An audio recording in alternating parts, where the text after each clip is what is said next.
মার্কিন রাষ্ট্রের আকাশে শুরু হচ্ছে একের পর এক হামলা। বদলে যাচ্ছে দিনের পর দিন মার্কিন রাষ্ট্রের চেহারা। এদিকে মার্কিন রাষ্ট্র ইরানের এক স্কুলে হামলাতে 180 জন শিশু নিহত হয়। তারপর থেকে শুরু হয় পাল্টা হামলা, একের পর এক হামলা। কেউ ভাবতেও পারে না ইরান এতদিন পর এত শক্তি দেখাবে। অথচ এইসব হামলার জন্য দেশের বিভিন্ন জায়গায় বিমান চলাচল বন্ধ রয়েছে। অনেক বিমান স্থগিত হয়েছে, অনেক বিমান চলাচল বন্ধ আছে। আর দেখছেন একের পর এক আকাশ, যুক্তরাষ্ট্রের আকাশ কালো ধোঁয়ায় ছেয়ে গেছে। একের পর এক হামলার কারণে যুক্তরাষ্ট্রের ভয়াবহ আগুন। ভাবতেও পারে না কেউ ইরান এত ক্ষমতা দেখাবে। ইরান আজকে যুক্তরাষ্ট্রকে দেখিয়ে গেছে ইরানের ওপর হামলা করার প্রতিবাদে। এদিকে দফায় দফায় হামলাতে যুক্তরাষ্ট্রের অবস্থা ভয়াবহ হয়ে গেছে। মানুষ ভাবতেও পারে নাই যে এইভাবে ইরান একের পর এক হামলা চালাবে, ইরান এত শক্তি দেখাবে।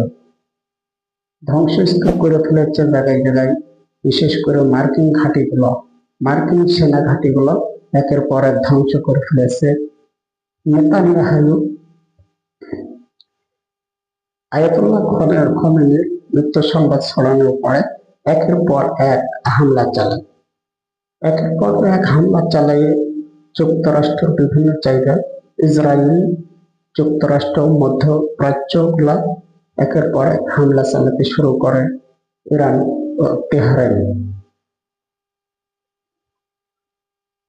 আপনারা দেখছেন বিভিন্ন স্থানে বিভিন্ন জায়গায় এমন ভাবে হামলা শুরু হয়েছে যে মুহূর্তের মধ্যে মোহ করে ছুটে চলেছে ক্ষেপণাস্ত্র, মিসাইল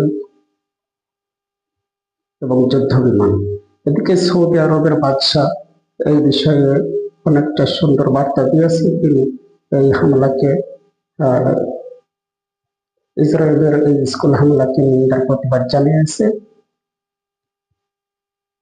তারপরে দফায় দফায় ইসরায়েল, দফায় দফায় ইরান ক্ষেপণাস্ত্র ছুড়েছে যুক্তরাষ্ট্রের আকাশে। যুক্তরাষ্ট্র ভাবতেও পারে নাই ইরান আমাদের উপর এইভাবে ক্ষেপণাস্ত্র চালাবে। এদিকে এরদোগান কঠিন বার্তা দিয়েছে।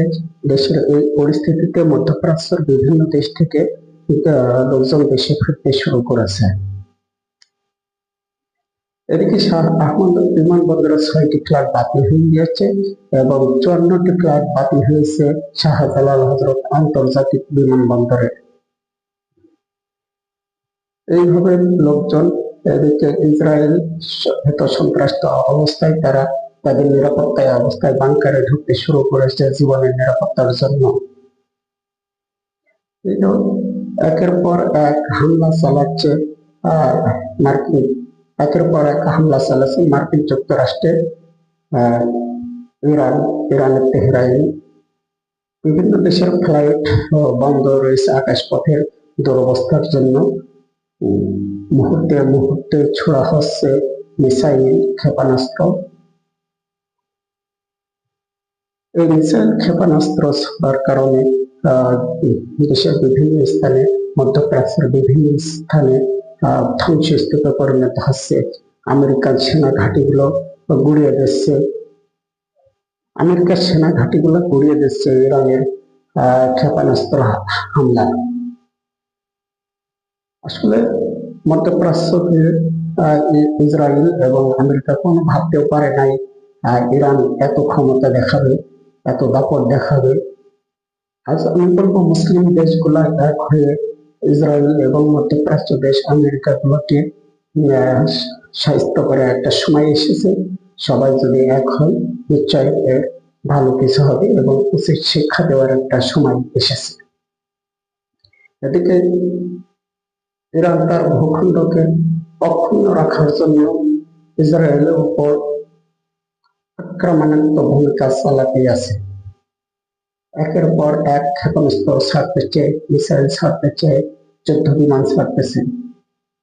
তাতে বোঝা যাচ্ছে যুদ্ধের ভয়াবহ দাবানল বেজে উঠেছে। যে কোনো সময় দেশের পরিস্থিতি কি হয় এটাই ভাবার বিষয়। এতে ইসরায়েল আয়াতুল্লাহ খামেনি সর্বোচ্চ নেতাকে তার পরিবার সহ অনেককে হত্যা করার সংবাদে ইসরায়েলের ওপর ইরান খুব বিক্ষুব্ধ এবং সেই প্রতিশোধে ইরান একের পর এক ইসরায়েলের ভূখণ্ডে আঘাত হানছে এবং ধ্বংস করে দিচ্ছে বিভিন্ন সেনা ঘাঁটিগুলো। শেষ পর্যন্ত ইরান কি করবে?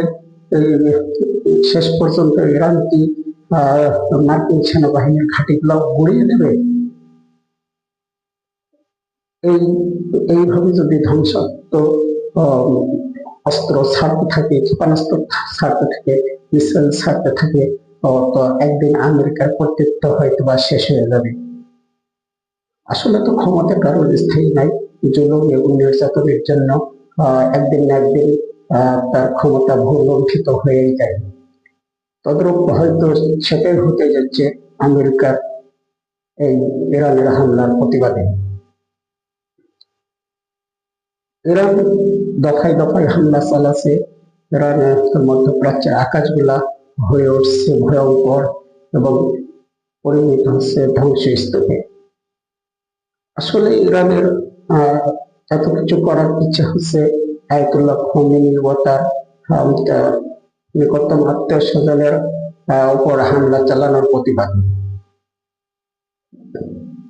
মুহূর্তে ইরান মধ্যপ্রাচ্যের আকাশগুলা বিভিন্ন কালো রঙে ও বিভিন্ন রঙে রঙিত হচ্ছে ইরানের ছোড়া ক্ষেপণাস্ত্র ও যুদ্ধ বিমানের আঘাতে।